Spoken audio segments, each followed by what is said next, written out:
Good evening and welcome to All for United WFC with me, Matt Crane. Busy show tonight, lots to talk about. We're talking new signings, we're talking Bristol City, we're talking former players as well. So lots for us to dive into. I'm joined by Gareth tonight. Gareth, how are we doing? Yeah, good, thank you. How are you?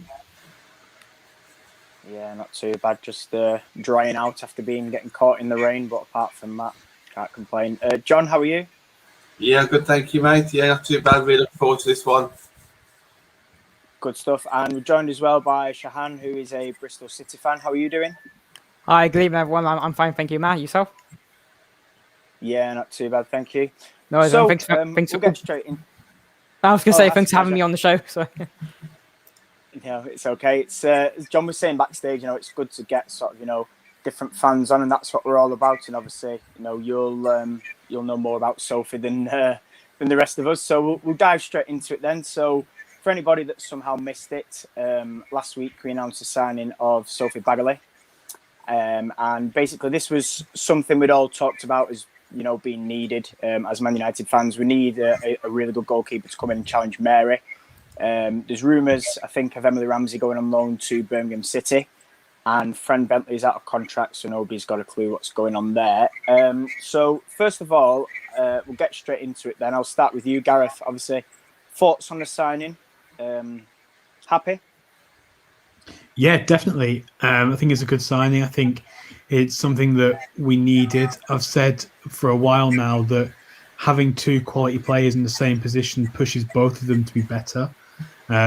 So this season, I'm hoping that we see Mary improve on where she's been over the last couple of years, and also she can push Sophie to improve as well and try and stake a claim. I would like to see both of them get game time. So I'd like to see Baggaley play maybe all the Conti Cup and FA Cup matches, and Mary play the league matches to start with, and see how things go there. But it's reassuring to know that if for whatever reason there is an injury, we've got a very capable goalkeeper to come in and sort of be that cover. Whoever it is that ends up as the number one eventually, there's going to be a good number two to come in and take up that role. Yeah, and John, I'll sort of expand on that and come to you with this. Obviously, Gareth talks about, should there be an injury or maybe even a suspension? It is important, isn't it, now that we have somebody that's not only, a quality keeper, but has that experience. Because I think back to when I first saw Sophie for Birmingham, and she was a lot younger, and obviously now she's, played a lot of WSL football and she's come up through the England age groups then. Do you just want to talk to me a little bit about that? Because obviously we've never sort of been in this position before, have we, where we've had an experienced... I don't want to say number two, because for me, she's more than capable of being number one. So I'm going to say an experienced goalkeeper in addition to Mary. We'll word it that way.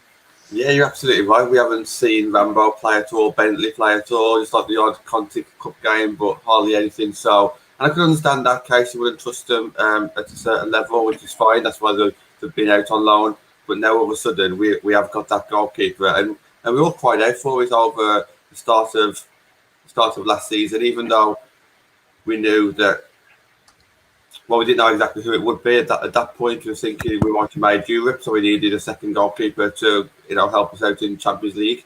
But I think with us finishing fourth, I think Baggaley would be a good signing for us and her.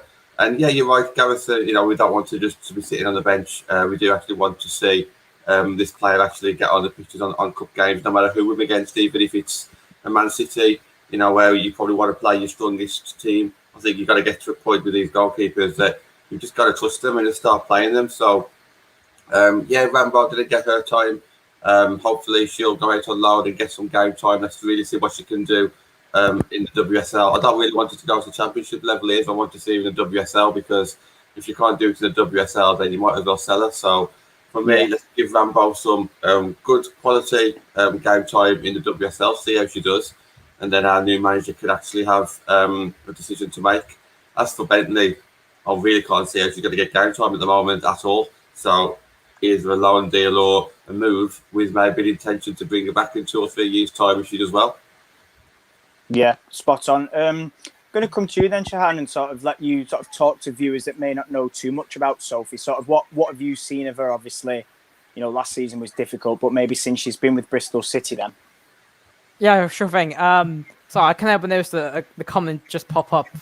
It seemed to be like a question about pop world to Gav. I don't know if it was like some sort of in joke or like private message. As Well, Gareth will answer that right now. Just to answer me. So yeah, feel free to answer that one, Gareth. So I was actually at home asleep on Saturday night, and I wake up about 4 a.m. actually to a load of messages and tweets, and there just happened to be somebody in Pop World wearing a denim jacket, and so instantly that meant that it was me, because obviously when Matt, John, and Anthony have had a beer, they act like 6-year-olds. Well, he had the blonde hair as well. But yeah, those images on Twitter, and feel free to find them, people, and just let us know if you think it was Gareth or not. That's all I'm saying. I mean, it's good to know you have Pub World where you are in the country, because we have one in Bristol as well, and it's a pretty wonderful venue, depending on how much you drink. But yeah, that's the key. That's the key. Don't go in sober. yeah, sorry to obviously go off on a tangent there. Yeah, Matt, what was your question, please, about Sophie Baggaley? Yeah, so just basically, if you can sort of give viewers a bit of an insight into, how she's performed for you, obviously, since you signed her, what sort of goalkeeper is she? Just a basic overview. Sure thing. Of course. Well, Sophie Baggaley, she's played for Birmingham City and then joined Bristol City on loan initially for the 2017 season, and then became permanent in 2018. She's not exactly the tallest goalkeeper. I think she's only 5'5" or 5'6", but she has a great reach. She's able to make many great saves, and her game has improved constantly throughout the last couple of years, particularly with the help of Bristol City's goalkeeping coach Dan Smith, and before that Tony Elliott, who was the former goalkeeping coach at Bristol, but he's now gone back to Birmingham. Some people will argue saying she's probably the most deserving of an England call-up, because even though she's played in the youth setup for the Lionesses, and as well as making one appearance on the bench, she has yet to receive a proper call-up, probably due to the profile of other goalkeepers in the WSL, such as Ellie Roebuck and Sandy McIver, and even Hannah Hampton, who's now at Aston Villa. I think that was the stat last year, or in last season, saying she made like the most saves in the WSL, even though neutrals or people who probably don't follow Bristol City will probably pick up, the first thing they'll pick up on is like the amount of goals conceded, and think that might be Baggaley's fault. I can honestly say from all the games I've watched, most of those goals, it's not due to Baggaley at all. It's mainly due to the counter-attacking strategy put in place by Tanya Oxtoby, the head coach at the time, who's now on maternity leave. And that type of player somewhat divided Bristol City fans, if you will. Baggers has been a fan favourite for the last few years. Like the first time I started following Bristol City women properly, she's always been in the number one. Well, she's always been in goal. There's only been a couple of games I've seen where she didn't play, and that was a couple of games last season where she had to miss them due to being diagnosed with coronavirus. And so our number two, Benny Harland, who has since left Bristol City to play in Iceland, I believe. She's gone. Yeah, she played in those games, and even before that, like for the last couple of years, Baggaley was always number one in goal. Bristol City will not be a big enough team to have 3 goalkeepers. I mean, that would be a luxury. Actually, I think right now in the transfer window, we don't even have any goalkeepers. So I'm just waiting for some to be signed before the season starts at the end of next month. Man U fans, you will love Baggaley. The challenge we had at Bristol City was Baggers got it covered, or Baggers has it covered. I'm guessing all you United fans, as well as in the Man United Women's Supporters Club. I'm trying not to say Barmy Army, because I know you guys changed your name recently. And of course, if I keep getting my names wrong, I might end up joining the US World Commentary team in the Olympics. Bit of a reference to today's. I didn't watch that game because I don't have US World, but I saw on Twitter what the commentary did. Absolute anyway, disaster. I mean, awful. Good. Well, congrats to Team GB. I mean, I'm wearing the shirt, obviously. Congrats to them for drawing against Canada. But nonetheless, Man U fans, you will love Sophie Baggaley. personally, I'm quite surprised she joined a team knowing she might not necessarily be the number one goalkeeper. But realistically, I do think she deserves to play in the WSL. She's too good to be in the championship. No disrespect to the championship, but one thing I do find really funny is she's the latest line in goalkeepers that have both played for Bristol and Man United. Of course, with Baggaley now, and then Mary Upps, who was at Bristol Academy a few years ago, and of course Siobhan Chamberlain, who was at Bristol Academy many years ago. When I heard it was rumored for ages she was going to join United, but yeah, I'm curious to see what's going to happen because if I recall, did Mary Epps have surgery over the summer? So I don't know how long she'll be out for. And of course, as you say about Emily Ramsey and Fran Bradley, the other goalkeepers, it'll be interesting to see what happens to them. And of course, Sophie Baggaley, she's only 24, even though she's been in the game for many, many years. And if this move finally secures her a place in the Lionesses squad, then I'll be happy. Because that's what she deserves, at least. So she'll have competition with Mary Epps on that one as well, won't she? Because obviously I'm sure Mary would want to get that a bit of international as well. Can I just ask Shahan just a couple of questions as well, just regarding maybe like a playing style a little bit?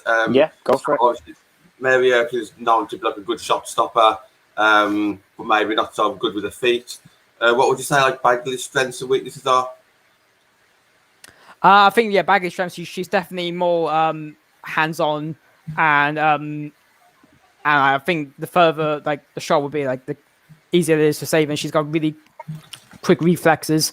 So much so that I don't know if your team usually has a goal of the month social media competition, but because Bristol City didn't really score so many goals last season, instead we have the save of the month competition. And where fans can vote for the favorite Baggaley save, and some of them which is really immense. From my experience watching Mary Upps, who I never really saw at Bristol because she was there before I started following the team. The only experience I have seen Mary Upps play in person was when I went to see the Lionesses play Germany at Wembley in 2019, and I do remember Mary Upps shouting quite a lot, or at least seeing her shout on the pitch. And Sophie's not really much of a shouter. Okay. I mean, she'll talk to the players, but she won't yell like what Mary Upps does. Gareth, and of course, do you want to jump? Oh, go on. Now I was going to say, Sophie will be able to reunite with former teammates, or now current teammates like Millie Turner, who Adidas called Amy Turner, I believe, by mistake the other week, because the two of them played together at Bristol City. And any Birmingham players? Did you play with anybody at Birmingham at all? That's a United now. I don't think so, because I know when Lucy Staniforth was at Birmingham, Baggaley was at Bristol City. Okay. And I don't recall if Baggaley and Ethan Mannion might have played together at Birmingham again, because that might have been before I started following women's football and followed the teams properly. Yeah. Go on, Gareth. Yeah, so I just want to jump in on what John Fry said, asking sort of about height with goalkeepers in the WSL. So, Baggaley is 5'6", so on the shorter side of things, but a lot of goalkeepers aren't a great deal taller. Roebuck's 5'8", who you could argue is probably the best goalkeeper in the league, arguably. Mary's 5'7". I think the tallest is Ann-Katrin Berger at Chelsea, who's 5'11". So the majority of goalkeepers are kind of around that 5'8", 5'9", 5'7" kind of range of height. And like Craig said, it just means that you need to coach the keepers differently. And if you focus on positioning and you get that positioning right, then making that save becomes easier. If you're in a position to make the save, you're not going to need to jump full stretch into the top corner to be able to make the save because you'll be there already. So I know that quite a few people I've seen on Twitter have kind of mentioned it as a concern. It isn't a concern for me. I think my concern would probably be the coaching more than anything. But I don't think that her height is going to be a massive concern because, again, like Craig's mentioned, you just focus on other things like your reflexes and your positioning as well. Yeah, I'm saying spot on there. You know, and there's some good points. I think it's also important. Sorry, go on. No, I was just saying I didn't realize Craig Hadley was watching tonight, and yeah, I know Craig very well from previous other shows that I've taken part with him. So good evening, Craig. Thanks. As you were, sorry. I've actually watched you both on the same podcast, so probably with Rodney at some point. So yeah, it's great to have one in the comments and one on the show. Carry on, Matt. Sorry. No, it's okay. I was just going to say it was important, like we talked about before. You know, I think a lot of things I've read as well on Twitter have been about a hype. But another thing is everyone's complaining about the goals conceded, which we sort of touched on before. And I think, you know, you've got to look at it in like a different way. I mean, for us, obviously, you know, we finished fourth last year and we're sort of top end of the WSL. And I think this year, you know, with a better defence, she should be, you know, a little bit more, what's the word? Like she'll do a job, basically. You know, I don't think it will be an issue. You know, people look at a record and sort of panic and think, well, you know, she's conceded this many goals in however many seasons. But for me, you know, it's a little bit different trying to compare the two clubs. And I'm trying not to be too harsh here on Bristol, but you can see what I mean, kind of sort of different ends of the table. And it's like, you know, people, for me, even on like, you know, Mark Skinner now, people are reading a lot into records and saying, oh, well, I don't want this and I don't want that because of this. And, you know, Googling the height and things like that. And I think for me, you can't judge until you've seen somebody play. And I think, you know, like I said, I think twice Sophie was in goal for England when I saw her play, and then saw her at Birmingham and a little bit with Bristol. And, you know, very, very good shot stopper for me. I know, Gareth, you talked about positioning and footwork, and I think for me, those would be up there with the top attributes as well as the shot stopping. You know, different sort of keeper, not massively, but, you know, to Mary. So I think it's important for me that we have a capable, you know, pair of hands alongside Mary, because I think sometimes I look at when Mary's missing and I'm worried. And that's not necessarily because of the defence or anything. I think that's more due to the fact that I'm worried for who's in goal. And I know when we played City in the Cup, somehow we won on penalties. But again, wasn't fully confident in Rambo. But again, you know, it's one of them things. I think we'll sort of discuss the number one debate then. John, I'll start with you. Do you expect, obviously we talked about before Mary's had surgery, do you expect Sophie to come in then and start? So obviously, Reading first game, let's say the season's this weekend. Would you expect to see Sophie starting, or do you think they'd probably throw Mary in depending on her fitness? Yeah, only if, because it was only a minor operation, wasn't it? And that was some weeks ago now, yeah. And there's still a few weeks to go. So I would like to think that Mary will be fully fit and therefore start the campaign. But what I would say is if Baggaley does start that opening game of the season, it's up to her to kind of lose it, because I don't think it would be fair to suddenly just take her out. You could argue that Mary Eves has been our number one for a few seasons, so, you know, why should she be dropped just because she's had an operation? But this is the level that we're at now. We've got two good goalkeepers. No one's got the right to just walk into that team if the other one's doing well. So for Mary Earp's sake, you know, I do think that she needs to be fully fit for those first opening games. Because if Sophie does get a chance and keeps a couple of clean sheets and does well, gets the crowd behind her, gets that relationship with the defenders, then it's almost hers to lose. But from a personal point of view, I would like Mary Earps to be fully fit and to get those first few games under a belt, because obviously we've got loyalty towards Mary Earps, and Sophie Baggaley's still got to prove herself in a United shirt. But I think, you know, she can prove herself quite easily.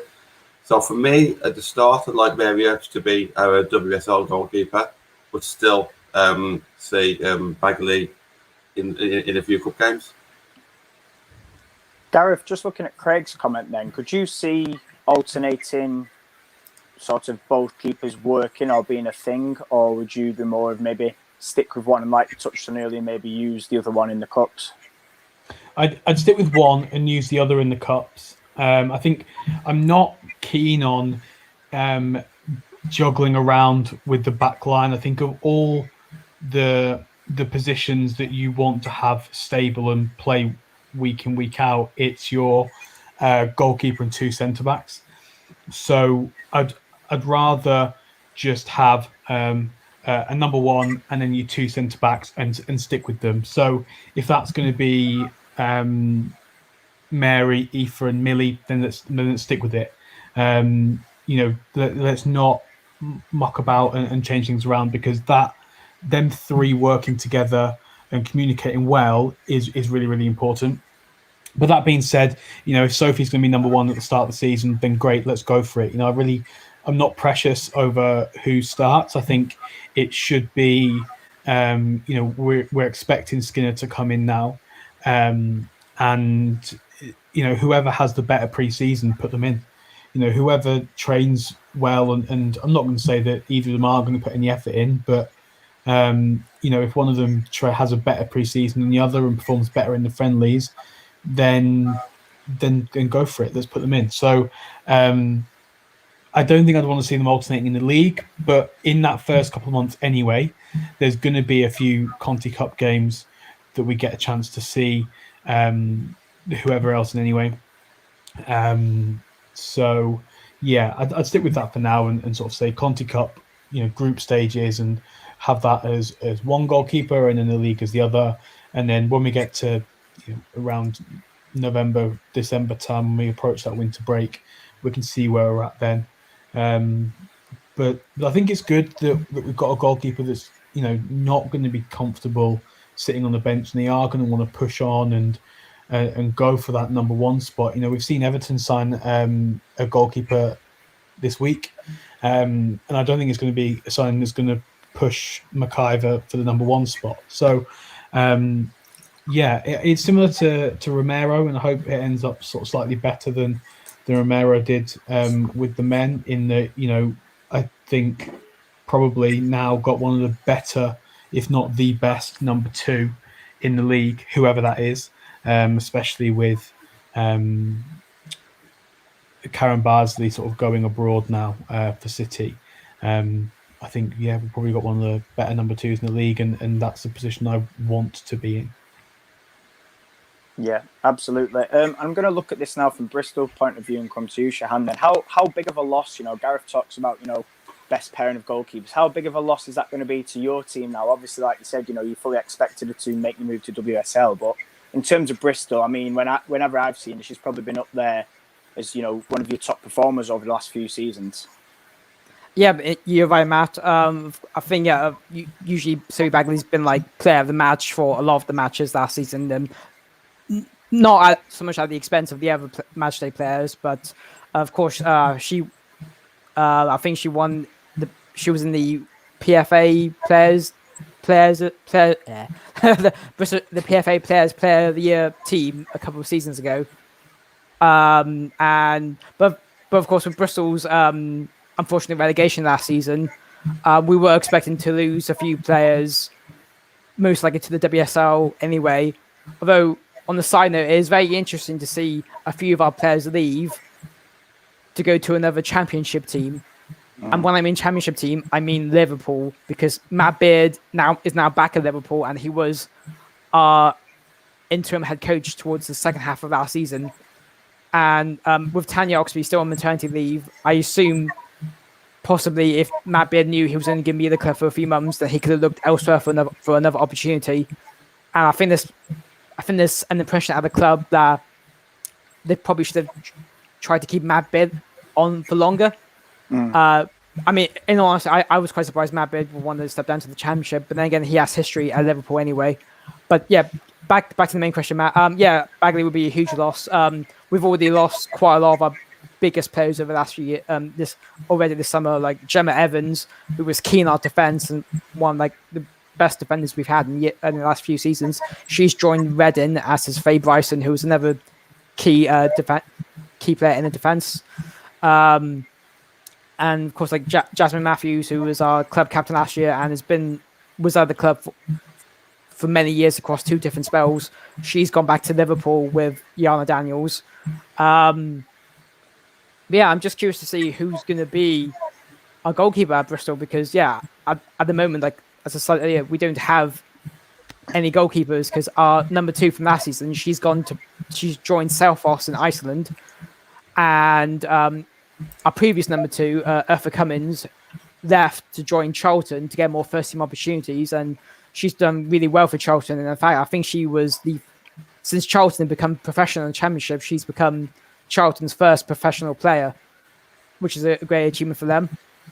I think whatever goalkeeper we have, we do get. As far as I'm aware, Dan Smith, the goalkeeping coach, he's still at the club, so at least he'll be able to use his expertise to train the next goalkeeper, whoever that may be. Yeah, absolutely. John, I'm going to sort of come to you then, obviously, on this. I'm going to just move it on slightly now and sort of talk a lot about Bristol. Start with Amy Palmer, big fans' favourite at Man United. At the time, a lot of us questioned her going.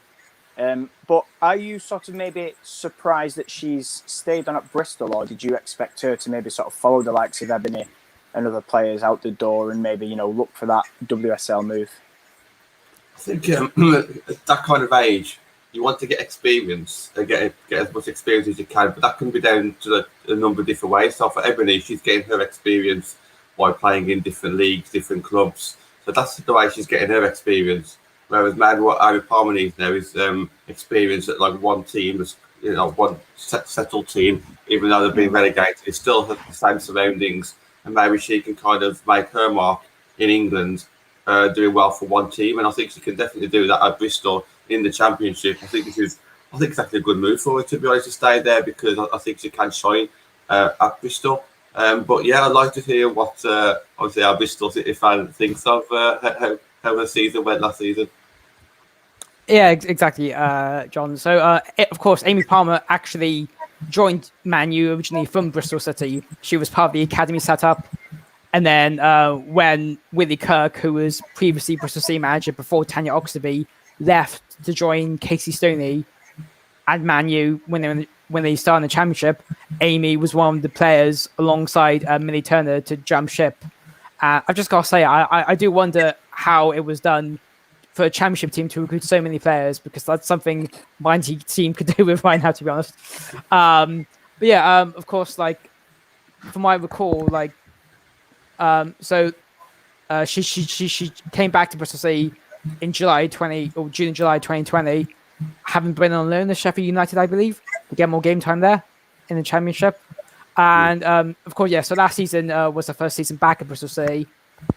She hasn't scored any goals yet, but the first game I did get to see her last season because the podcast I do, the Bristol City Vixen Cast, which is co-hosted by DM Withers and Ali Brown, we all were able to get a media pass to Twerton Park in Bath, which was our home venue for last season. We managed to go to watch a game there against Birmingham City, and we lost 4-0. But the reason why I bring this up, because this is the game where Amy Palmer suffered a really bad injury that kept her out for like over a month, and it's bad enough seeing the player suffer an injury, but it's much worse when there's no fans in the stadium or in the ground, and the screams and the pains, like, it can be heard throughout because there's just no other fan noise to drown out that agony. But she did make a recovery around December, January time, and featured in a lot of the games, and I think she was in and out of the matchday squad. I think it was depending on what Matt Beard chose was ideal for that particular week. I'm pleased to see that she has stayed with the club, because I think I recall when she joined last year, the news was that she signed a 2-year contract, which of course doesn't necessarily mean the same thing, or mean that it is, because Faye Bryson also signed a 2-year contract last summer in the Graham Tour. She ended up at Reading, so I'm guessing she was sold then. But yeah, the first reassurance I knew Amy Palmer was staying was when the club revealed the new home kit for the upcoming season, and she was in the promotional material. I thought, yep, okay, she's staying. So, but yeah, it'd be interesting to see what happens with Amy in the Championship, because yeah, she's 21 now. I think her social media said she turned 21 over the weekend, and she knows the Championship well, having played there with Sheffield United previously. But it'll be interesting to see, whether Lauren Smith, who's our new head coach now, Tanya's still on maternity leave, whether Amy Palmer will play more of a deeper role or become like an impact substitution like she was in previous games. Gareth, I know you're a big fan of Amy, so I'm going to let you sort of speak on her then, from what you've seen. So I know you were similar to me. We questioned, didn't we, why, again, we sort of got rid of her, because for us, after a good spell at Sheffield, it was one of them. But do you just want to talk on that and sort of what you've seen at Amy and also at Bristol? Yeah, it was frustrating. Particularly, I think when you look at some of the players we have in midfield, and I think maybe she wasn't given a chance, and it's similar as well to Ebony. Like if the players have played and hadn't quite sort of fit in properly or proven themselves, then that's absolutely fine. I don't mind players leaving, but to go on loan to Sheffield, play really well at Sheffield to the point where everyone's like, let's give her a shot, let's see what she can do, to then recall her, and then everyone was kind of getting excited again that okay, right, she's going to get a chance, and she just sat on the bench for the remainder of the season, for the last sort of 3 months of the season, and it was disappointing because there were times when we kind of needed that bit of spark in midfield. It was the season where Jackie hadn't quite clicked yet. And things in the midfield, there was nothing really driving the midfield to link with the attack. We were seeing LJ and Ross come really deep, and Siggy was playing out wide, and it just felt as though that was something really that we could have put Amy into and seen what she could do, but she wasn't given that chance, and she was let go, and that was the really disappointing thing, was that there wasn't ever an opportunity for us really, I think, to see what she was capable of doing. She played really well at Bristol, scored some absolute screamers while she was there. And, I'm not going to sit and pretend that I watched her when she was at Norwich, but, it was definitely something that I was aware of when she signed for United, was that this is where she'd come from. Played in the same youth setup as Lauren Hemp did for Norwich. And so, yeah, I think it was a real shame that we never actually sort of got a chance to see her play a consistent run of games. I think she got a couple of appearances in the Championship season, but nothing more than that. And yeah, it still feels like the one that got away. I think I'm just hoping really for her that she comes back from the injury and can nail a place in that team. I think if you look at the Bristol team at the moment, there's 14 players there. And you really think that she could be one that next season grabs the ball by the horns, really stakes a claim and makes herself undroppable. And yeah, I think the Championship next year is going to be one hell of a competition. One I'm really looking forward to watching. So yeah, hopefully Amy can really sort of stake a claim and go for it. So Gaff, I'm glad you said there was 14 players currently at Bristol, because I hadn't dead count to see how many players are there, because I'm worried like the amount of players that have left are more than the players still at the club. Obviously, we've had a few signings already this summer, so I'm guessing you've included that in your Yeah, I've included Theo Morgan and stuff like that, yeah. Okay, great. Going to move on then, because Gareth, I know you talked about one that got away, which leads me on nicely to Ebony Salmon. Shahan, I'll let you start with this. Obviously, you had her last year. Do you want to just talk about what she brought to Bristol then, apart from constantly scoring past ourselves? Yeah, of course. Well, yeah, Ebony Salmon was signed by Tanya Oxtoby in the just before the 2019 to 2020 season, and for me, this was like the first time I was starting to follow the team properly, or at least follow the sport properly. Even more following the 2019 Women's World Cup. So, like many, like a few other fans, like when I heard she joined, I didn't know what to expect. All I knew was that it would be her first time playing in the WSL. She ended up being a top goal scorer last season, as you said, by scoring a lot of goals. Well, at least enough for Bristol City anyway. Well, not enough to keep us in the division, but yeah, she's a player with really fast pace. Turns out like she did a lot of athletics when she was younger, and at one point in the she had to choose between athletics and football, and then luckily for all of us, she chose football. So that's where she gets her pace from. I think she could have scored more goals last season, but there were some instances where I think she was played out of position, like on the wing rather than on the being like the sole striker up front. I think hopefully she shouldn't have any injury concerns, because there were some times where it did look like she did have an injury concern, or she wasn't as fast as she could have been. And I did feel sometimes Bristol City did rely too much on Ebony Salmon as like the main source of goals, because the only other player we have as a striker, or close enough, was Abby Howson, who's still at the club now, but she missed a lot of the 2019 to 2020 season after suffering an ACL injury, and so from the 2020 to 21 season, that's when she came back, but I think she had to play a few games to find her fitness first. And it was disappointing to see Ebony Salmon leave, join Racing Louisville in the NWSL, but based on what I've read from various sources, I get the impression, had Bristol City not been relegated, she was going to leave anyway. But especially because I assume if you're a young player and you get the opportunity to play in the United States, why not go for it? Although I did find it very funny. I remember reading a news source somewhere when I think she was asked about Louisville, and she never heard of the place or didn't know where it was. But I think I don't really follow the NWSL so much, but I think Racing Louisville are one of the newer franchise teams in the NWSL. But I know she scored on her debut, and she scored a few more goals since then. And WSL fans may know Racing Louisville more because Gemma Bonner, who's ex-Man City, of course, she plays there now.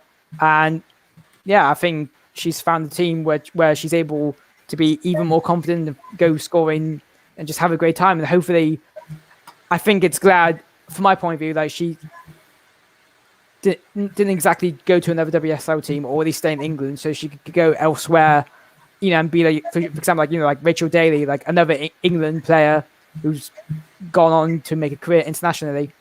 And of course, speaking of the Lionesses, I was very happy when Ebony Salmon got a call up to the England squad, because I don't think any Bristol City player, if in quite a few years, had reached the senior Lionesses squad. But I've seen a comment there from Paul about Casey letting Ebony go. Again, I don't know what happened in Man United, like whether they fell out of favour or Casey just preferred a different player. But I said, in the best possible way, Man U's loss was Bristol City's gain. Yeah, I think you're right. I think that, like I mentioned before, the frustration from our side was that she was never really given a chance. But I think, at the time, and from what I can only speak from sort of when I saw her for England quite a lot. And obviously I got to see her in 2 behind closed doors friendlies for Man United. I think there was times when she maybe lacked clinicalness, maybe took her a few times, to get the ball in the net. And I think that was similar at Sheffield. But what I will say, she seems to have found that now. And I don't know about you, but I was quite surprised when she went to America.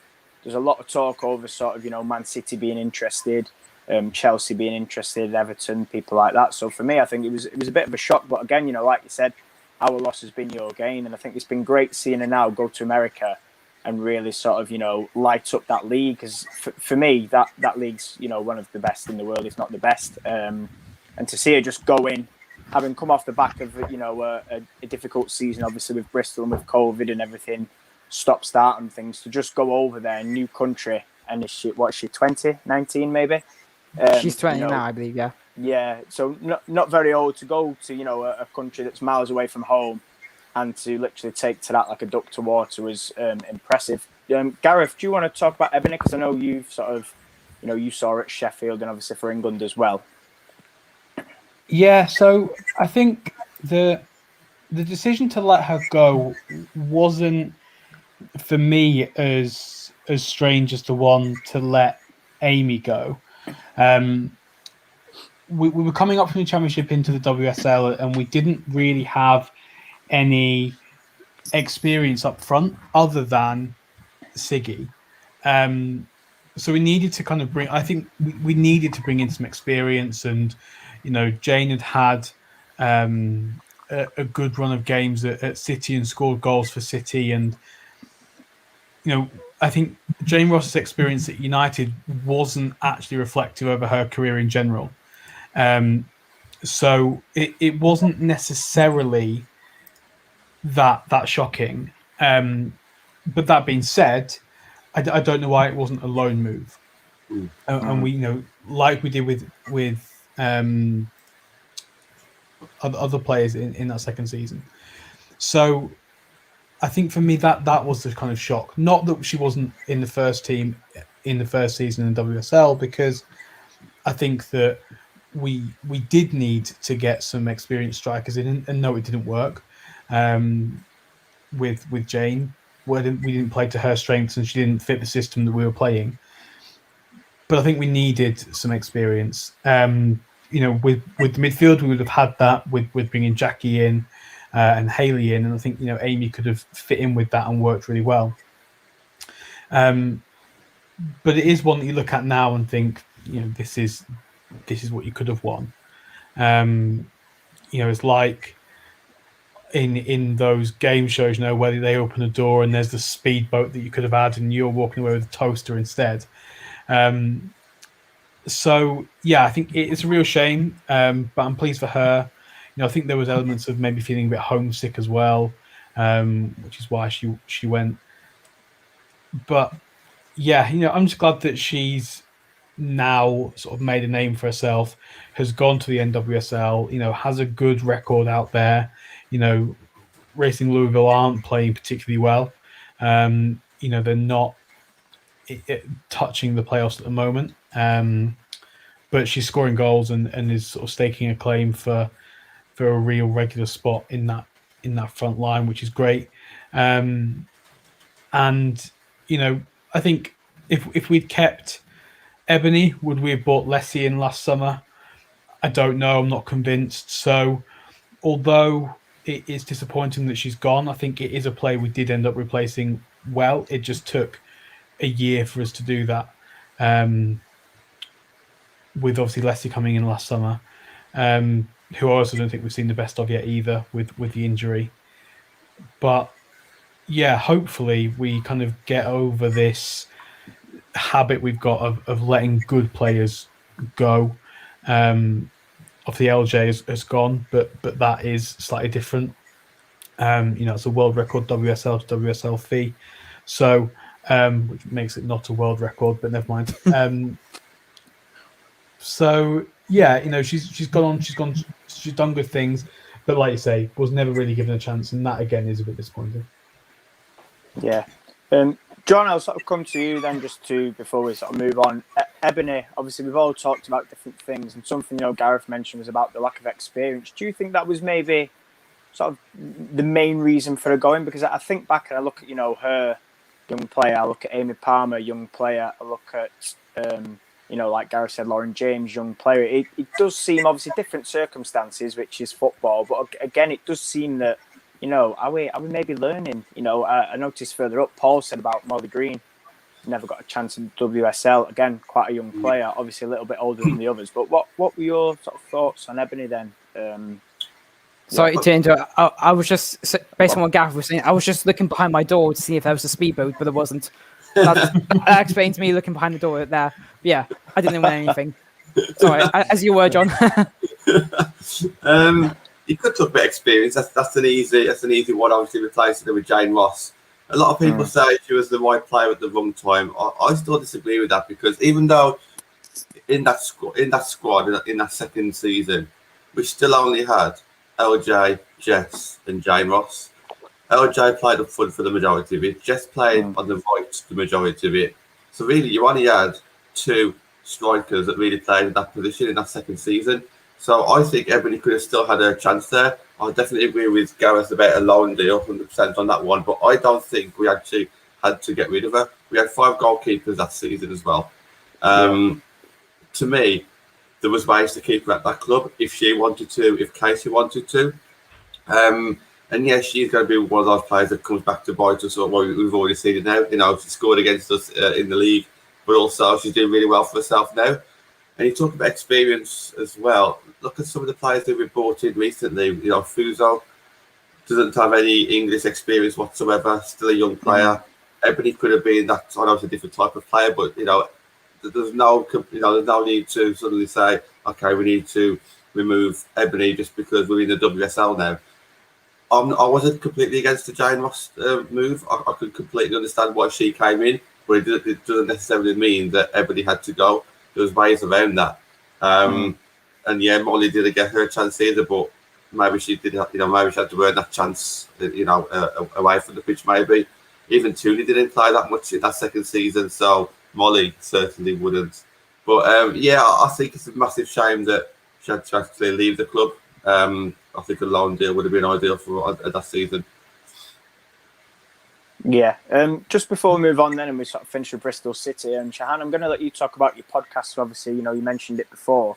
Do you just want to obviously explain to viewers, because obviously, we all tune in and love good football chat on here, but do you just want to talk about sort of, what your channel's called, what it's about, and what we'll do is we'll tweet out links as well at the end of the show and we can get the word out that way as well. Yeah, sure thing, Matt, and hopefully you'll be able to put in the YouTube description below for those that are watching on their computers. But yes, main reason how I've got to know so many people across the women's football community is that season I joined the podcast, the Bristol City Vixen Cast. So this started in 2019 by two fellow Bristol City fans, DM Withers and Natalie Brown. And I appeared on the podcast a couple of times. They record them at games, but with last season, of course, fans not being able to attend games, I approached them asking about the podcast. Are they still going to do it? And they said, "Yeah, we'll do it at home." And then I ended up making a few guest appearances, just helping out with the social media and other contributions towards the podcast. And then I ended up becoming a full-time co-host and. Yeah, been there ever since, and a lot of the social media is pretty much done by myself. If so, next season we'll be back at games doing the podcasts, but it'll be interesting to see what will happen because we spent a whole season doing podcasts, record them at home indoors, and then going out. It'll be interesting as well because myself and DM, in that time, we've also joined the board of the Bristol City Supporters Club and Trust. Who've been a long-running supporters club and trust for Bristol City men, but more recently decided to show an interest in the women's team. And so myself and DM, we've joined the board representing fans for the women's team and using our connections and our contributions as well as a big shout out to Deborah Dilworth from the Football Supporters Association, who Barmy Army and WFC members will know very well. We were able to, again, join the board of the Sports Common Trust and also introduce, for the first time in their over 100-year history, Women's Player of the Year awards. So they usually do a Player of the Year awards for the men and a Young Player of the Year awards. But this year we did one for the women. And Ebony Salmon was voted for by the fans, both the Player and the Young Player of the Year. And me and DM, we were able to present an award to Ebony and also to Sophie Baggaley. Nothing to do with the Sports Common Trust, but it was a podcast award. We called it the Sophie Trophy, and we gave her a My Little Pony because that season the Bristol City away goalkeeper kit was rainbow colours. Oh, it looked like rainbow colours, and we just had a bit of an in joke on the podcast. And we presented both Sophie Baggaley and Ebony Salmon with those awards. And I was hoping I could have the photos up now, but we don't know how to do that. So I think if you guys would post that after the show, with links to this. And of course, people want to check out the Vixen Cast. They can find us on Twitter at BC Vixen Cast or Instagram at BC Vixen Cast, or one word. You can find the podcast on Spotify, Google Podcasts, Apple Podcasts, and various other platforms. We haven't recorded an episode since the end of the season, probably because we're just so exhausted and probably need time to recover. So we're still on our season break or post-season break, but hopefully we'll be back in time for the new season. And if people want to follow me personally, my Twitter handle is there, Shahan, and my Instagram is ShahanXShahan, because that username was not available on Instagram. And of course, Brilliant. If you guys want to follow me, you can as well. I'll do it after this. I'll admit I don't follow, but I will do. Craig says you know how to plug your stuff, but no, I think it's great. It's certainly something that I advocate myself, and I know we do as a channel. We do like to listen to other podcasts because I think it's always interesting when you're learning the game. For me, it is important that if you want to know the game as a whole, whether it's WSL, whether it's Championship, third tier, fourth tier, what better way than to jump on a podcast that's delivered by the fans? And I think what's also great is, you've got the chance, like you said, to sort of sit on a board and represent fans as well. And I think that's something we're trying to sort of get together now with at Man United. We have conversations with sort of Must, which is the head of the supporters for the men's side, and trying to really push things for the benefit of the women's team. I think that's excellent. So like you said, we'll get the photos tweeted out, because I don't know how you do it on StreamYard, and we'll get the links as well. Going to finish then with Bristol City, and sort of obviously talk about that now, because obviously they did go down to the Championship. And I think what's interesting this year for me about the Championship is there's a lot of pro teams now compared to when we were last in there. And I'm sure when it was the old WSL2 and Bristol were back in there, I'm pretty sure there was maybe no professional teams. I don't know if Everton were classed as one, or maybe Yeovil, but it's certainly going to be competitive this year, isn't it, for you? Where would you sort of rate your chances then, Shahan? Obviously, like I say, and I think I counted 6 potential pro teams. Obviously, 1, much to everyone's dismay, goes up. So I feel there should be 2. But how do you think the season's going to go for you this year? Yeah, I mean, you're right, Matt. It'll be very interesting. I think it'll be very interesting to see what happens in the Championship, because, as a comment there from Craig, it could be the most competitive Championship yet.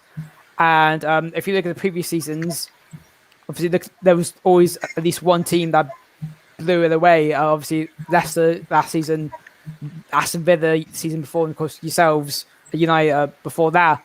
It's disappointing that there's only one promotion spot, because when Bristol were in the WSL 2, as it was back then in 2016, there was 2 promotion spots, and that's how Bristol City got promoted, because they had the second spot, and then Yeovil got promoted as well. They were the champions last season.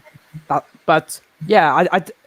be interesting to see the teams that are professional, like the balance between professional and semi-professional, because I think there's quite a few teams in the Championship whose men's teams are in the Premier League or even the Championship, but I don't think the women's teams are fully professional. But I think of all the fully professional teams, I think obviously is Bristol City, Liverpool, who looks like they're actually they're taking the women's team a lot more seriously than they should have in previous years, in my opinion. I think Coventry United have gone professional. Charlton have gone professional. I don't know about the other teams, but of course, some of the teams, like, we don't know what to expect, like, because of course there was 2 spots available in the Championship, or 2 places where teams can apply, and those 2 teams being Watford and Sunderland. Sorry. It would be interesting to see what will happen, because I think with the Championship, I think it would be more of a level playing field, because I think with the WSL, it's weird, because for as long as Man United have had a women's team, obviously they've been able to step up, gradually get better each year on year, whereas Bristol City, the same expectations or the same developments didn't just quite happen. And I think it got to the point in the WSL where other teams were just, we just couldn't keep up with the development of other teams. I think that's why you see the ridiculous score lines. Unfortunately, Bristol City had last season, losing 4-0 one week and 5-0 the other. But as far as I'm aware, there's no parachute payment system from the WSL to the Championship like you get from the Premier League to the Championship in men's football. But I think the parachute payment system is stupid, in my opinion. I think realistically, I'd love it if Bristol City won the Championship this upcoming season, but realistically, I don't think it's going to happen. I think it probably had to be at least 2 seasons in the Championship, probably for the team to find where they are and see what players we bring in, and also there'll be a lot of traveling. I mean, I assume away fans can travel to football games, but like that in the last few years in the WSL, there's no other team in the region. So Bristol City will be the only team in the West Country in the Championship, and I think our nearest away team will either be Coventry United or even one of the London teams like Crystal Palace or Charlton or London City Lionesses. But I will say it's great to see Sunderland in the Championship purely because Durham have a local fixture. Durham can finally have a local derby. Yeah, Durham is one place I mean, I'm based in Bristol. I'm not probably willing to travel just for the football. I mean, unless I make a weekend and look at the castle, which is famous for some reason. But yeah, it was just see what will happen. I mean, I think the one good thing about the upcoming season is that Bristol City will be back playing in Bristol, because for many years we were playing in the Stoke Gifford Stadium, which is where the club's academies were based. And I think as time went on, gradually, it just didn't really feel fit for purpose. And Twyland Park, I think, would have been a great venue for the fans to see. But unfortunately, due to the pandemic, I wasn't one of the lucky fans to actually experience it. But it's in Bath, and I know a lot of fans, especially based in Bristol, would struggle getting to Bath, especially if there's like not much, if the transport links aren't great. So it's good to see that the team are based in Bristol for the upcoming season. And of course, speaking of the fans, like, it's a shame, like, us Bristol City and Man U fans never got to be in the WSL, because not the season just gone, but the season before, there was maybe a game at Ashton Gate Stadium, but that got cancelled due to the pandemic. And then last season, obviously, Twyland Park, and of course the Esports Village, all the games were behind closed doors. So I think realistically, if Bristol and Man U fans were ever to meet, probably in the Cup game, or hopefully both teams in the WSL in the future. Absolutely. I think that's one thing I did miss, was that Ashton Gate fixture, because I know it wasn't far off as well from when things were cancelled in March. And it was one of our sort of last few games to play. And, having never been there, you always look to sort of go, different grounds, especially, the men's team's ground as well, which looks a really nice stadium. Gareth, I'll sort of come to you and then we'll wrap it with you, John. Looking at Bristol's chances then, obviously, we talked about there about possibly rebuilding. Do you think it'd be a case of then have this season to sort of get to grips and rebuild and then push for it next year? Or do you think that, with a few signings this year, they might not actually be far off the likes of, Liverpool and possibly Coventry and Durham? I think it's going to be difficult. I think like you say, Liverpool last season went down and everyone expected them pretty much to go back up. But then I think you saw the signings that Leicester made, and it was difficult really for me to look past them as favourites. I think that's going to be a similar thing for Bristol this year. I think, a lot of players have left the club. So it's about now bringing players in and getting them to gel. And that's always difficult, particularly when your competition have already bought those players in and are playing pre-season games and are starting to gel already. I think when you look at some of the signings that the rivals have been making, you look at London City Lionesses signing Charlotte Fleming and Jamie Lee Napier. You look at Coventry United, who, for me, I think if I was going to bet on anybody, I'd bet on Coventry to win the title. Bringing in Katie Wilkinson, Molly Green, Livia Ferguson. So they're bringing in, a lot of quality into that side, and they're really going to make a go of it. They've got the business done early. And I think, if Bristol City had got their signings in now and they were in pre-season and playing games together now, then I could see them having a good go of it. But I think that delay, even if it's sort of 2-3 weeks, that's 3 or 4 games of pre-season that they're going to miss out on as a unit. And for me, I think that's why Bristol will take another year to sort of mount a challenge to come back up. And who knows, next year, we may not be a ridiculous 1-up, 1-down system.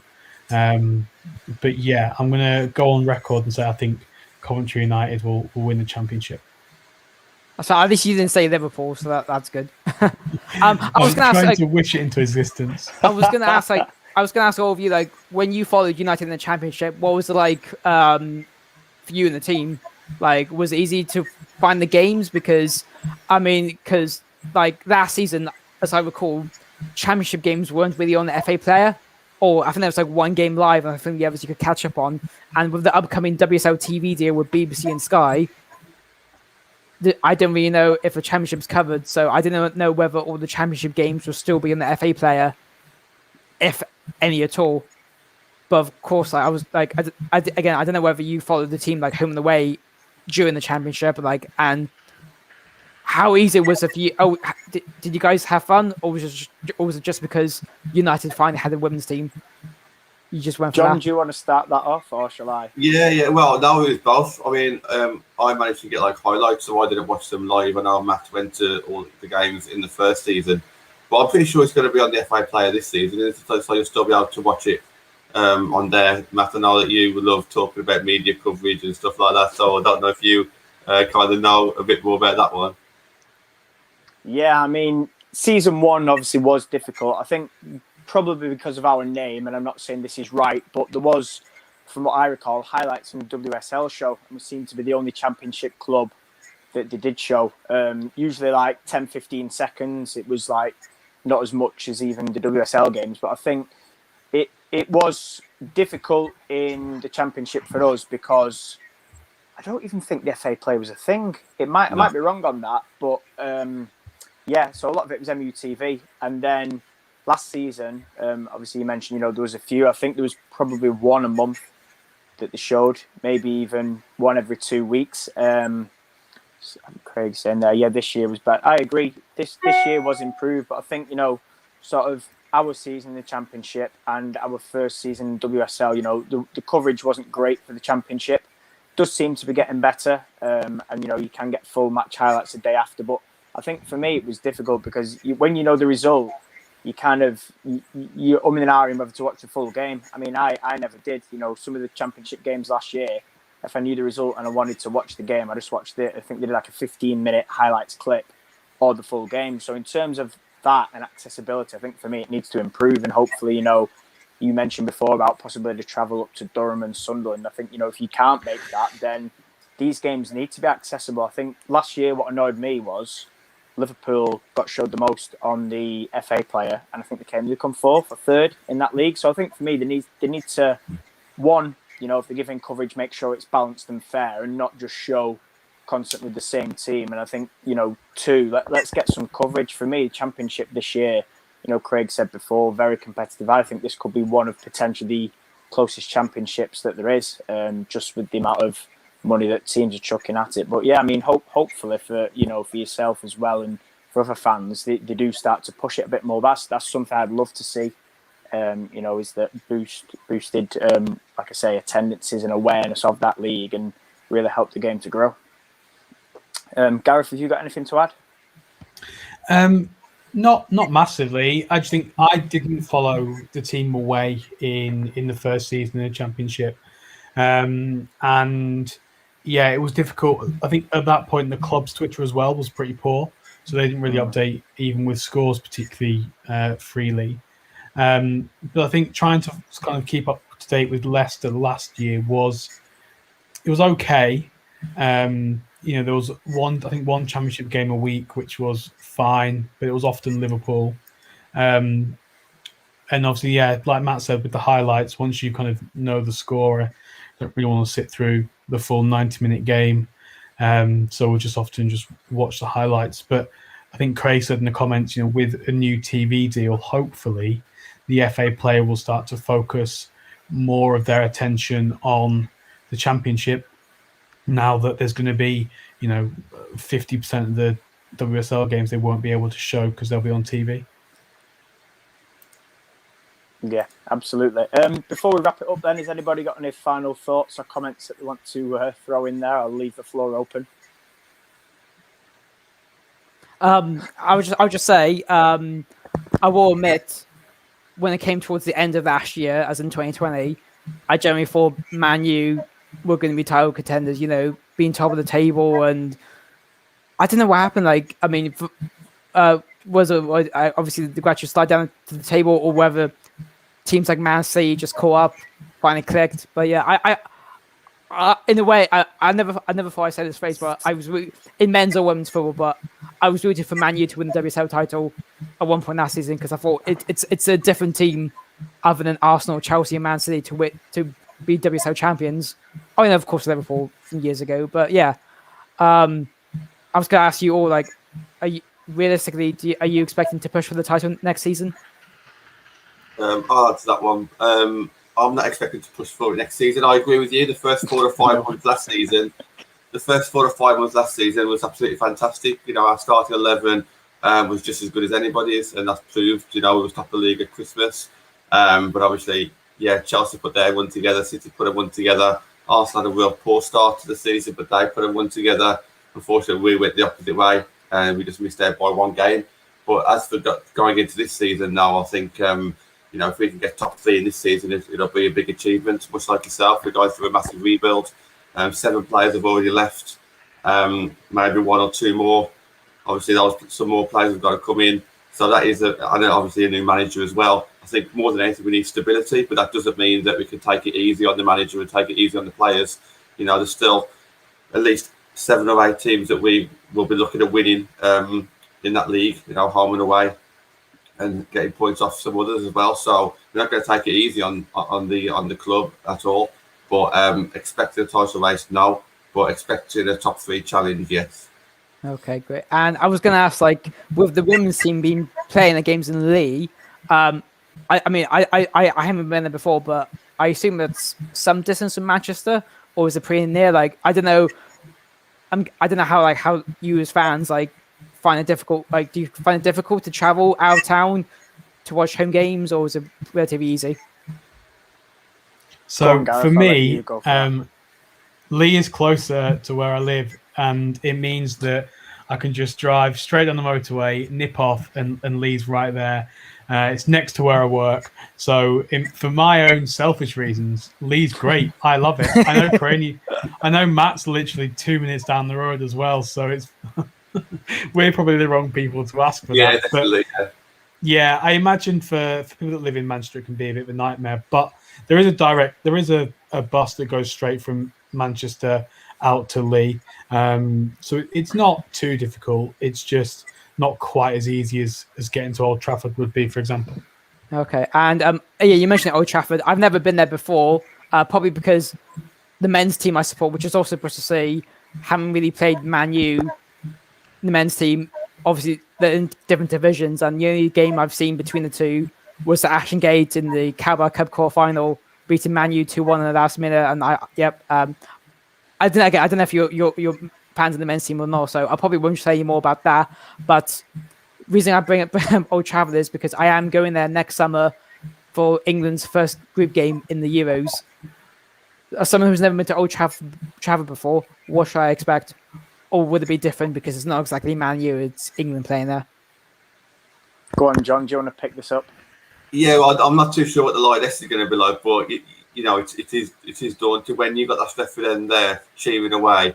You know, your eyes automatically go to that right way. I'm usually sitting in a place where I'm looking to the right, and then you got the away fans to the left, and it's just brilliant. If you're against like a Leeds or a City or any other team who gives us back, it's brilliant. It's like a tennis match. You just listen to it. It's absolutely brilliant. I don't know what it's going to be like with the women's team. Maybe Gareth and Matthew, you can answer that one. But the actual stadium itself is lovely. As you walk up and you see your first view of the pitch, the green grass is absolutely amazing. Obviously, up against the red background of the billboards and the chairs and everything. It is a beautiful sight, definitely.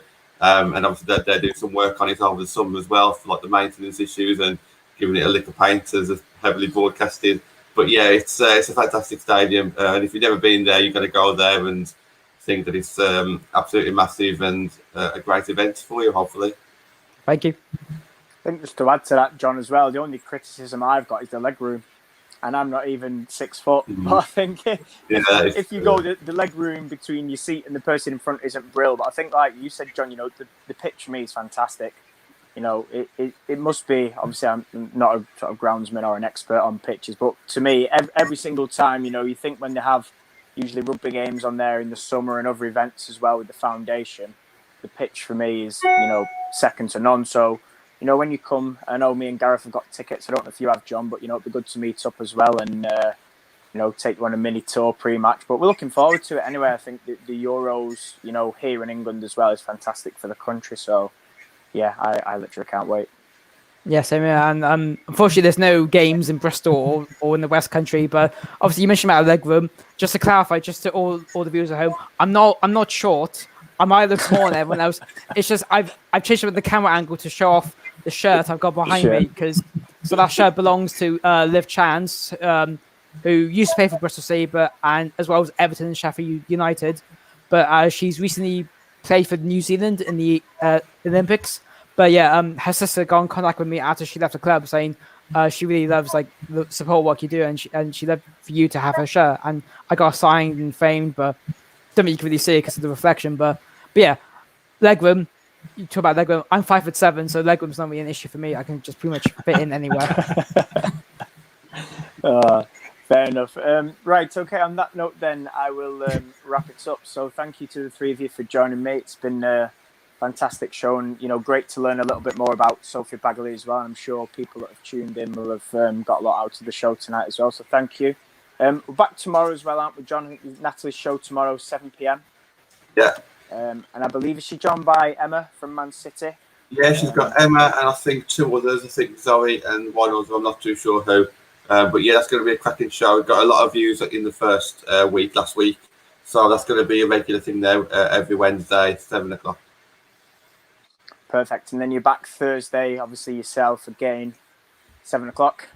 Yeah. Fans Forum, again, Yeah. 7 o'clock. And myself and Ben Saturday, 7 o'clock as well. So yeah, brilliant. Well, that's that then. And obviously keep an eye on social medias. We'll be posting, like I said, the links to obviously the Bristol podcast and also updating our weekly schedule. And yeah, follow Shahan on there on his Twitter name as well if you're not doing already. And yeah, thank you very much. Thanks, guys. Bye, everyone. Cheers.